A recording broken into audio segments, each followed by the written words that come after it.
friends, it's Asha. Welcome to or welcome back to my channel. So for today's video, as you can tell where I am standing by my bookcase, I'm going to be doing another book video. And today's video, I'm kind of just going to be doing a July reading wrap up. So all the books that I read in July and giving you a little bit of insights on every single one of them and how I rate them and everything like that in case you guys are looking for new books to read. So I think two of these books I actually read in June, like very late June. So I still wanted to include them because I haven't really talked about them at all on my channel. So yeah, I'm going to be including those as well. So we will start at the beginning. So the first book that I read, I am sure you have heard of somewhere, probably on TikTok or something like that. This is The Song of Achilles, which is an absolutely amazing book. I talked about it in my last video, my last book video, which was books that'll make you cry. That made me cry. So The Song of Achilles is a really great love story. I'm not gonna go too into detail about it because I did kind of explain it all in my last video where I talked about it, the books that'll make you cry video, which I will link in the iCards and the link in the description box below. I'll link my whole book playlist so you guys can check it out. But The Song of Achilles is such a good book. It's so well written. It's a really beautiful love story between Achilles and Patroclus. So I totally recommend this one. I rate this one a 5 out of 5 stars. Madeline Miller is a really, really great author, and I'm really excited to read her other book, which I don't know how it's pronounced. I think like Circa. I literally don't know, but I'm really excited to read that maybe this month, but I don't know. But yeah, Song of Achilles, that's the first thing I read, 5 out of 5 stars. The next thing that I read in June was Red, White, and Royal Blue because June is actually Pride Month. So this is a really, really cute book. It's actually pretty long, which I didn't know. And this is also very, very popular on TikTok, so I'm sure you've heard of this one.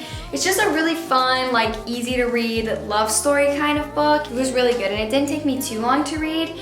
I read it a while ago, so I'm gonna try to remember exactly what it's about, but it's like the first son of America and then the Prince of Wales, and they kind of go from this like enemies to friends to lovers trope romance type of book.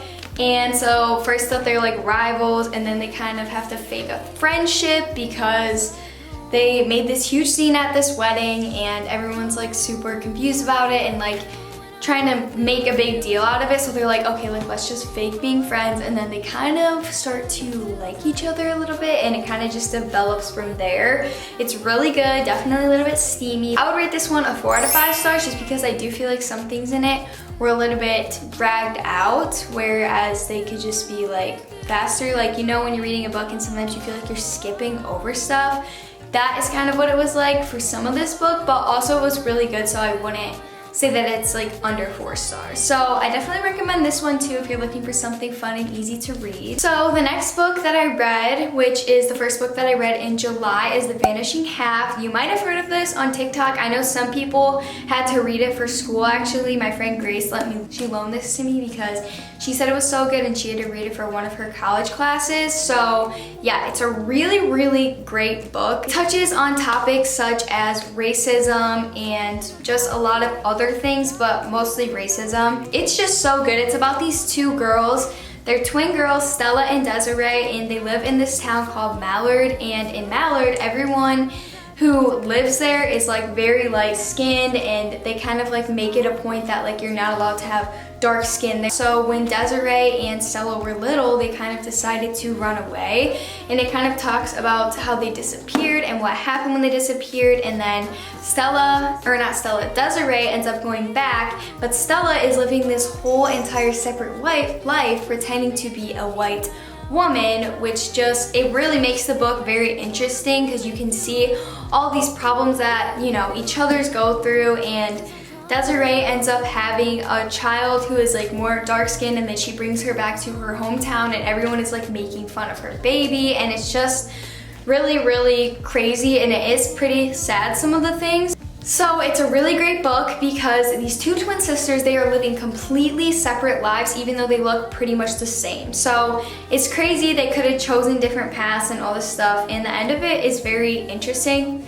you just have to process this book. It's one of those books where you really have to think about it. But yeah, that's the next book that I read. The next book that I read, I also talked about in my Books That'll Make You Cry video. So if you want a more detailed description, you guys can go over there. But this is another love story type of book. It's called Ugly Love by Colleen Hoover, who's a very great author. I'm sure you've heard of multiple of her books before, especially if you're on BookTok or BookTube, whatever. You've definitely heard of her books before, but this is a really good love story between two characters named Tate and Miles. And Miles has all of this past trauma from his ugly love, which you kind of find out as the story progresses, as their love progresses. You kind of find out what happened to him and how sad it is and everything and why he kind of can't love.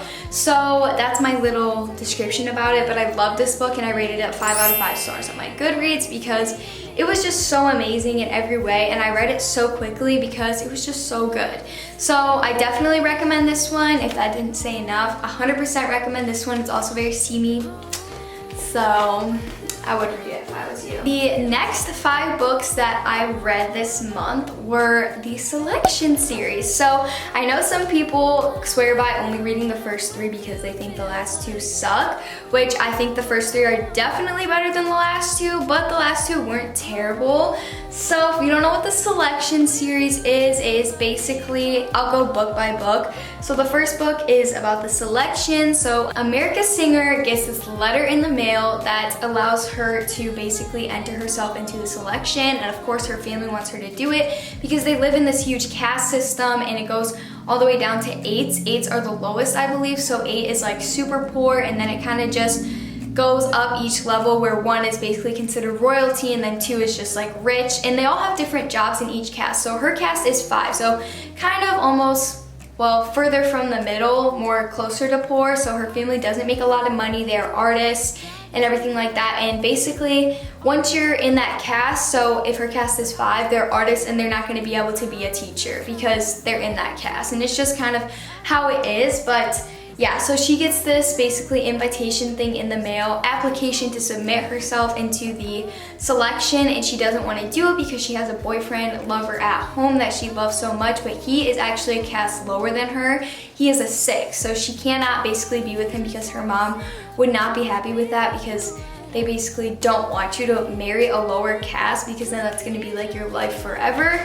So, but her whole family wants her to do it, and her boyfriend from home actually encourages her to do it because, you know, her family needs the money and all of this. There's a bunch of different reasons, don't want to spoil too much, but so she ends up entering herself into it, and then she becomes a part of the selection, which is her and 35 other girls, and they're all basically competing for this one boy, Prince Maxon. He's the one who is, I don't even think I explained what the selection is. So basically 35 different girls are chosen, and then they all compete for the hand of marriage from Prince Maxon. Kind of, some of them are competing for the crown to be the princess, but some of them actually love him. So yeah, kind of starts out as her just wanting to be his friend and making like an agreement, and then it kind of develops from a friends to lovers type of thing.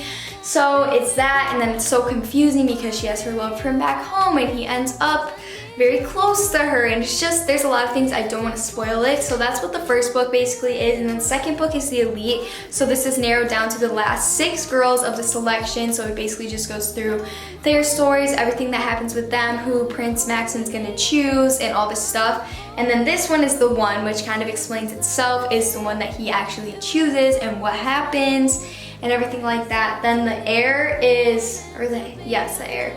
The heir is their daughter. I'm not going to say who he married and whose daughter it is, but it's Prince Maxon and his wife's daughter. And she goes through her own selection series, which she doesn't want to do, but they have to do it for all these reasons, which I can't really say because it will spoil all the other books. And then the last one is whoever she chooses for her selection series.